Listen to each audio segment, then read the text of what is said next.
masing-masing profesi yang kita emban setiap hari.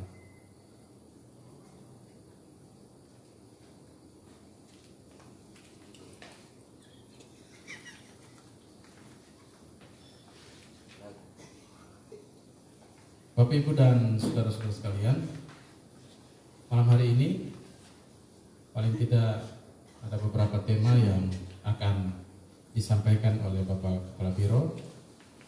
Yang menggelisahkan para ASN adalah apel besok. Nanti Bapak Karo akan menjelaskan, dan mari kita bersama mendengar berbagai informasi yang akan disampaikan secara langsung oleh juru bicara COVID-19 yang juga Kepala Biro Humas dan Protokol Setda Provinsi NTT, Bapak Dr. Jelamo Abdul Marius MSc, kami persilakan. Selamat malam, salam sejahtera bagi kita sekalian. Assalamualaikum warahmatullahi wabarakatuh. Om Swastiastu, Namo Buddhaya, Salve, Salam, salam kebajikan. Yang kami hormati rekan-rekan media, masyarakat seluruh Nusa Tenggara Timur, dimanapun berada.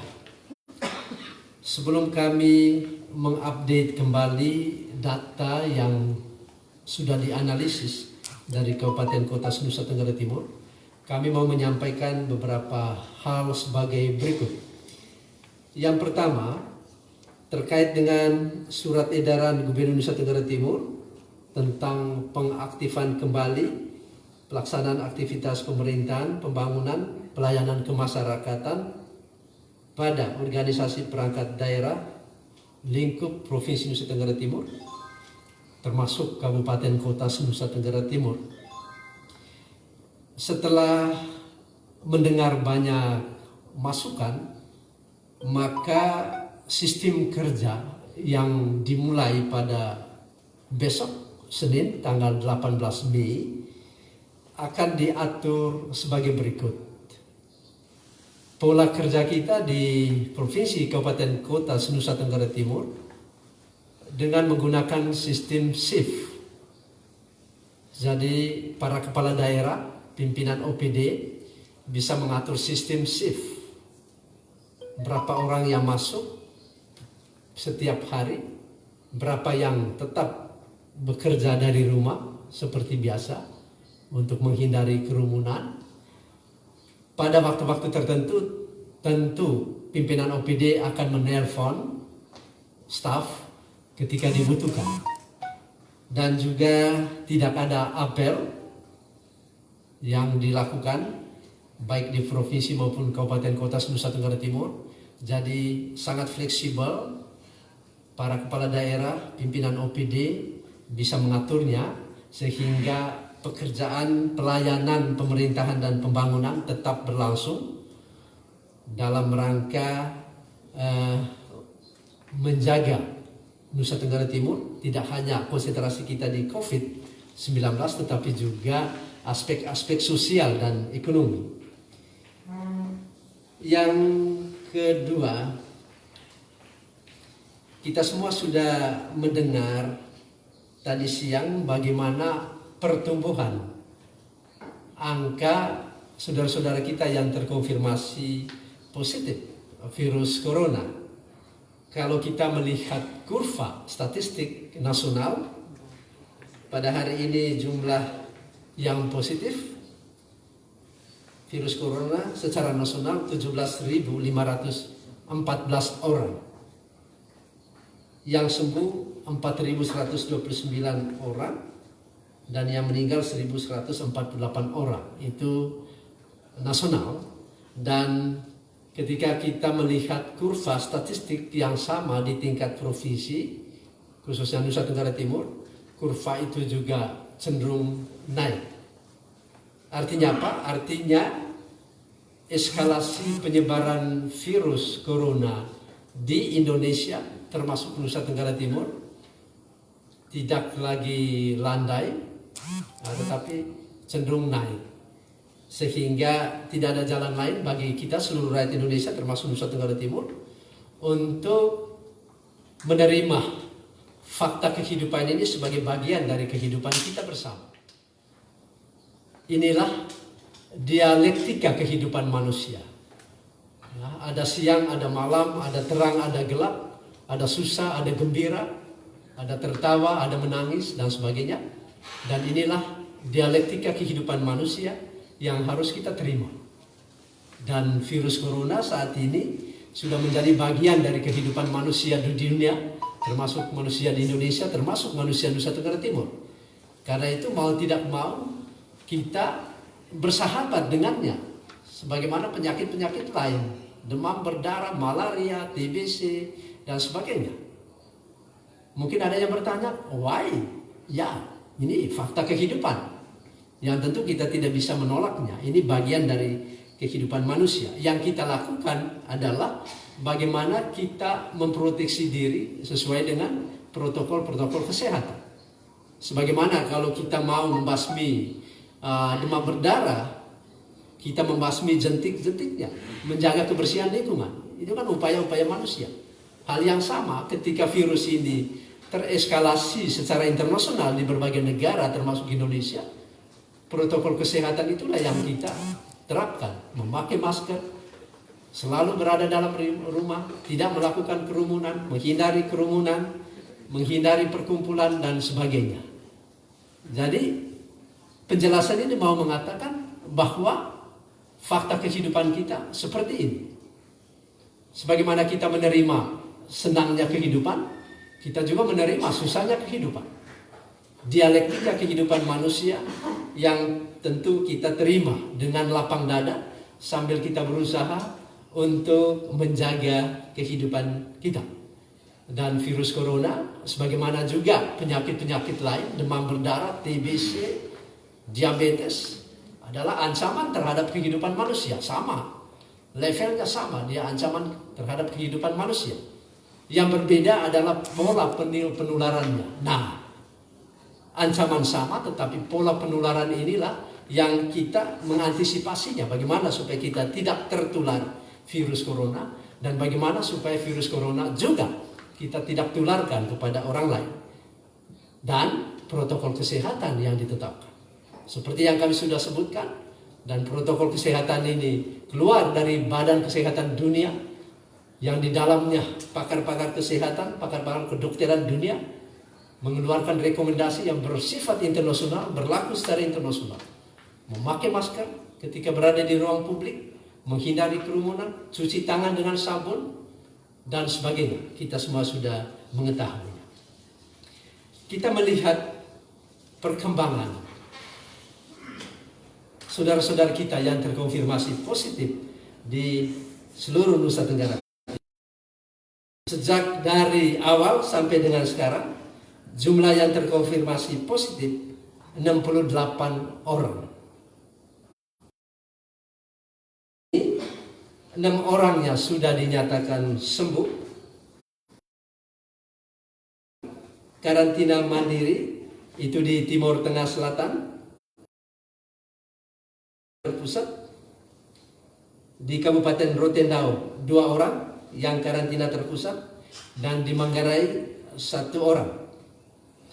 Saat ini yang dirawat di rumah sakit 57 orang, masing-masing di Rumah Sakit Umum Daerah Komodo, Labuan Bajo, Manggarai Barat 12 orang, 5 orang umum Titus Uli Bayara Kupang, 1 orang di Rumah Sakit Umum Dr. Fernandes Flores Timur, 1 orang di Rumah Sakit Umum Daerah Soe Timur Tengah Selatan, 1 orang di Rumah Sakit Aremo Nagikio, 1 orang di Rumah Sakit Umum Daerah Ende, 26 orang di Rumah Sakit Umum Daerah TC Hilas Maumere, dan 7 orang di Rumah Sakit Umum Daerah Umburara Meha Sumba Timur, serta 3 orang di Rumah Sakit Umum Daerah Profesor Dr. Beset Yohanes Kupang. Itu pasien yang terkonfirmasi positif. Kita sudah mendapatkan informasi sejak tadi sore bagaimana penambahan saudara-saudara kita yang terkonfirmasi positif. Dan besok siang sebagaimana biasa akan diumumkan lagi hasil pemeriksaan swab. Dan kita harus dengan sabar menunggu pengumuman besok. Apakah bertambah atau berkurang, kita akan mendengarnya besok hari. Tetapi dengan kecenderungan eskalasinya secara nasional dan provinsial, regional, bukan tidak mungkin pertumbuhan selalu ada. Karena itu mari kita mengantisipasi semua perkembangan yang ada. Kita melihat jumlah orang tanpa gejala. Seluruhnya berjumlah 790 orang. Dari 790 orang ini, 161 orang sudah dipantau. Dan saat ini tinggal 629 orang. Jadi seluruh Nusa Tenggara Timur ada 629 orang tanpa gejala. Kita harapkan pemerintah Kabupaten Kota Nusa Tenggara Timur yang sebaran orang tanpa gejalanya sangat banyak supaya bisa melakukan kontrol dan pengawasan. Tentu dibantu oleh masyarakat seluruh Nusa Tenggara Timur. Jumlah orang dalam pemantauan 1.727 orang tersebar di berbagai kabupaten kota Nusa Tenggara Timur. Yang selesai dipantau 1.478 orang, yang dirawat 5 orang, 1 orang di Rumah Sakit Umum Daerah Ben Boi, Ruteng, Manggarai, 1 orang di Rumah Sakit Siloam, Labuan Bajo, 2 orang di Rumah Sakit Umum Daerah Umburara Meha, Sumba Timur, 1 orang di Rumah Sakit Umum Daerah Leboleba, Lembata.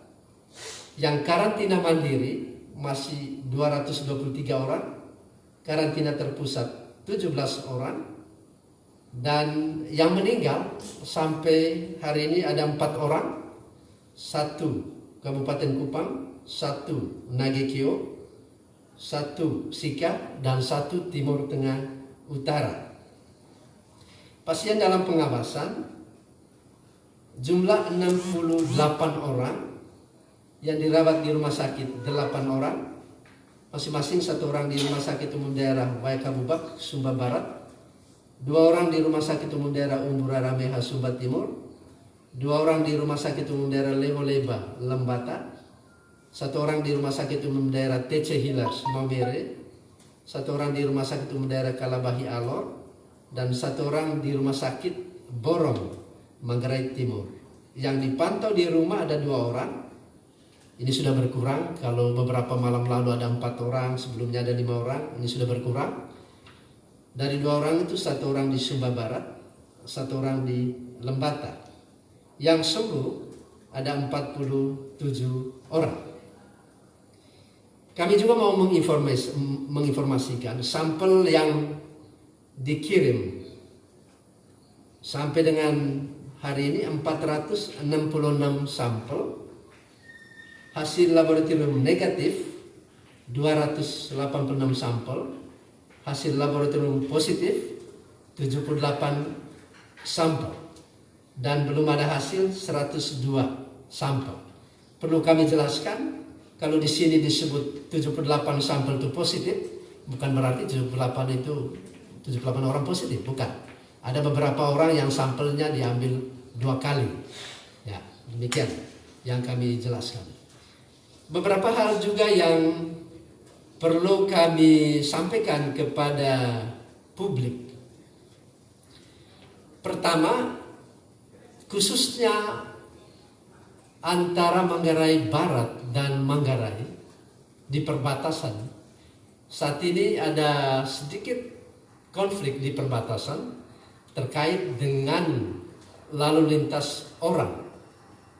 Kita harapkan kedua kepala daerah untuk membicarakan ini dengan baik, sehingga orang-orang sakit baik yang ada di Manggarai Barat maupun di Manggarai tetap terlayani, baik dilayani di Rumah Sakit Umum Daerah Komodo, Labuan Bajo, atau Rumah Sakit Siloam, Labuan Bajo, maupun di Rumah Sakit Santo Rafael Cancar, Manggarai, atau Rumah Sakit Umum Daerah Ben Boi, Ruteng.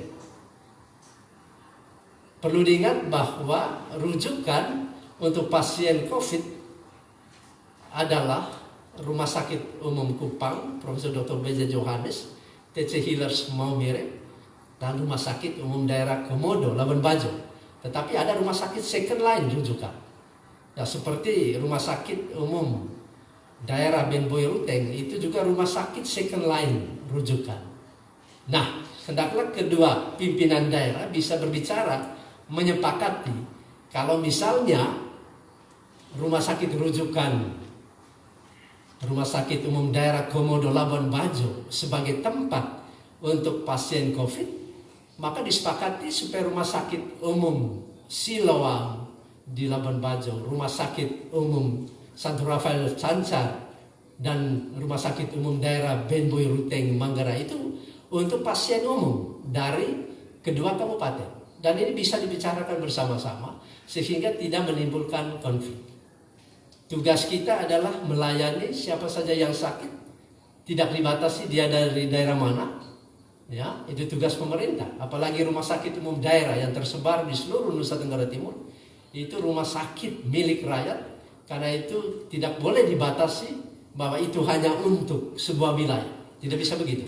Semuanya untuk melayani orang sakit dari manapun mereka berada, termasuk dari luar Nusa Tenggara Timur sekalipun, ketika mereka jatuh sakit. Ya, karena itu melalui media ini kami harapkan kebijakan dari kedua Bupati Manggarai Barat, Bupati Manggarai untuk duduk bersama dengan Forkompimdanya, sama-sama memutuskan yang terbaik bagi masyarakat kita.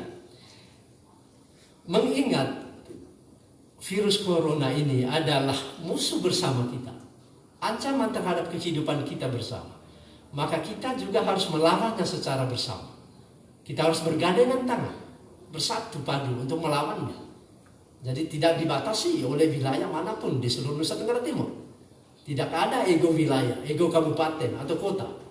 Tidak ada seperti itu. Semuanya bersama-sama 21 kabupaten kota bersama-sama melawan penyebaran virus corona dengan berbagai kebijakan, dan kebijakan itu sebaiknya dikoordinasikan dengan bagus sehingga sama-sama menguntungkan masyarakat kita untuk melayani masyarakat kita.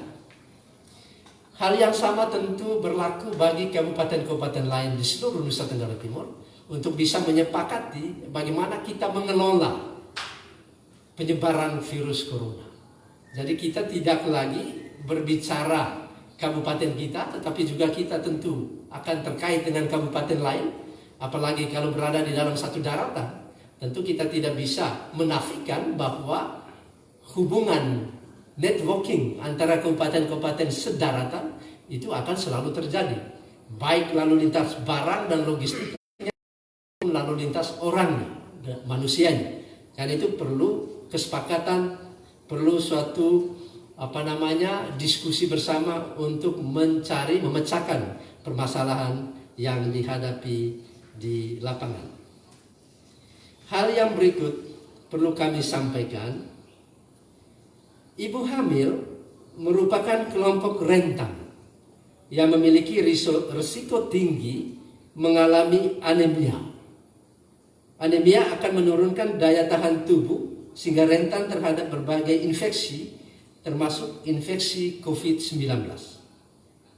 Anemia pada ibu hamil juga akan meningkatkan bayi dengan berat badan lahir rendah, yang tentunya akan meningkatkan risiko terjadinya stunting.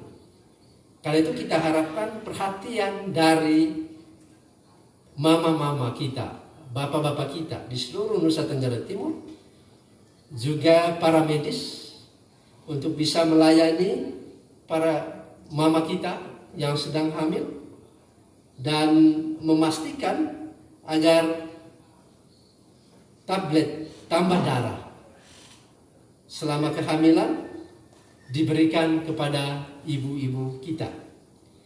Pencegahan anemia gizi pada ibu hamil dilakukan dengan memastikan ibu hamil makan makanan bergizi seimbang dan mengkonsumsi minimal 90 tablet tambah darah selama kehamilan, dan dimulai sedini mungkin.